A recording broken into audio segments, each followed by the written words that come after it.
Welcome to the Sports Box 2016. It is May 10th.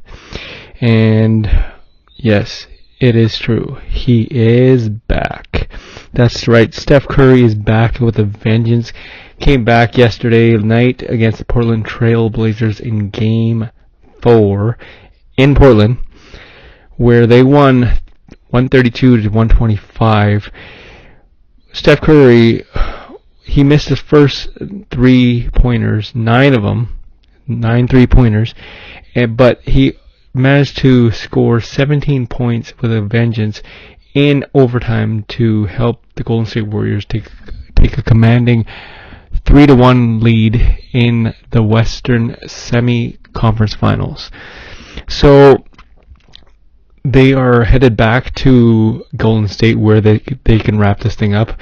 Draymond Green was quoted saying that this series is over. I wouldn't say it's over, but the Portland Trail Blazers are not going to take this lying down. But then again, you never know. So Game 5 will be a good one in Oracle Arena. Right now I'm watching the San Antonio Spurs in San Antonio to face the Oklahoma City Thunder. It is about 2 minutes left in the fourth quarter, and OKC is up 88 to 86. It's a very, very tight game. I'm not sure who's going to win this game. I'm pretty sure this game is going to go in 7. Last night, it was the Miami Heat trolling the actual Toronto Raptors in Miami. Without Valanciunas, they do not look good. I'll say that now, and I'll say it again in about, I think it's tomorrow, where they face Miami Heat in Toronto. So basically what it is they cannot win with without Valanciunas. I recognize Bismack Biyombo is really good, but you cannot replace the big man in the middle.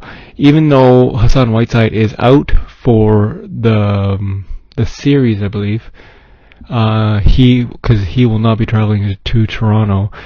But basically what it is Toronto will lose the next game, and I don't want to say that, but the style of play with Kyle Lowry and DeMar DeRozan, I have no faith in them. Dwayne Casey actually never played DeMar DeRozan in the third quarter. 9 minutes left in the third quarter, all the way up to 1 minute left in the fourth quarter. So basically in the end, it's kind of like I think they're under the pressure. I think they're feeling it from the Miami Heat, and they've never been in this kind of situation before. Eastern Semi-Conference Finals, so that will be going maybe 6, maybe 7 games. I'm not too sure. Cavs, enough said. They are sitting pretty, but however, they had a good rhythm going, but now they're having a sufficient amount of rest, which is fine to get healthy and stuff. However, to actually get into a rhythm, you do not want to take that much time off. So that could actually be a negative for the Cleveland Cavaliers.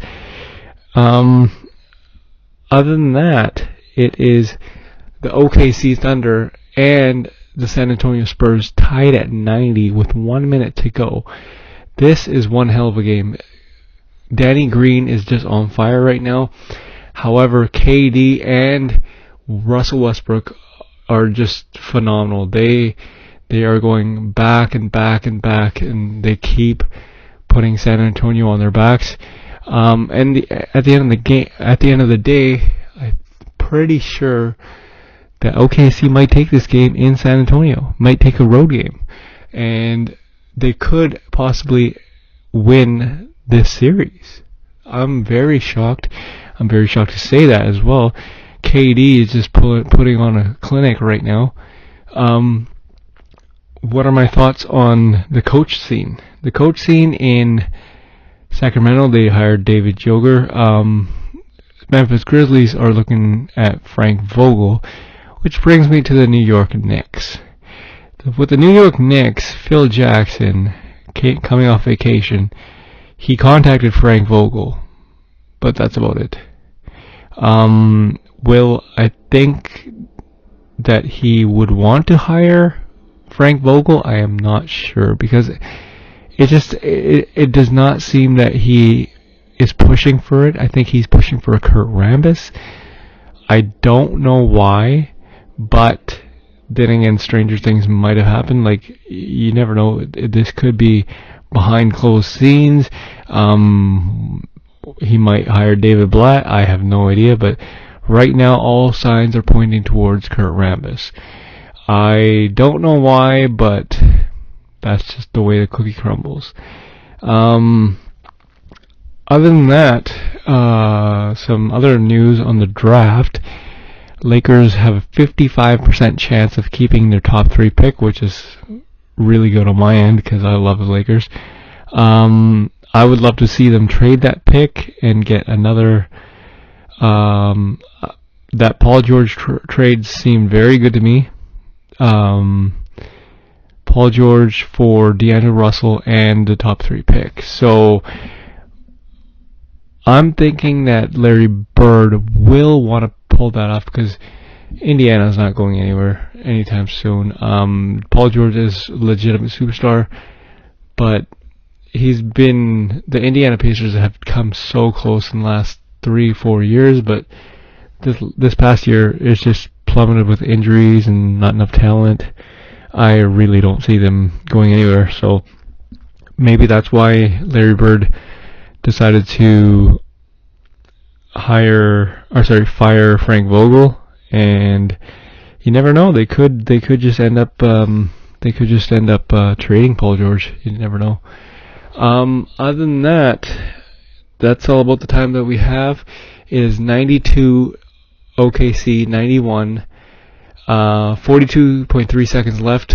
I do not know who's going to pull this one off, and I got to get back to watching this because this is a dynamite game. Tune in next time to the Sports Box.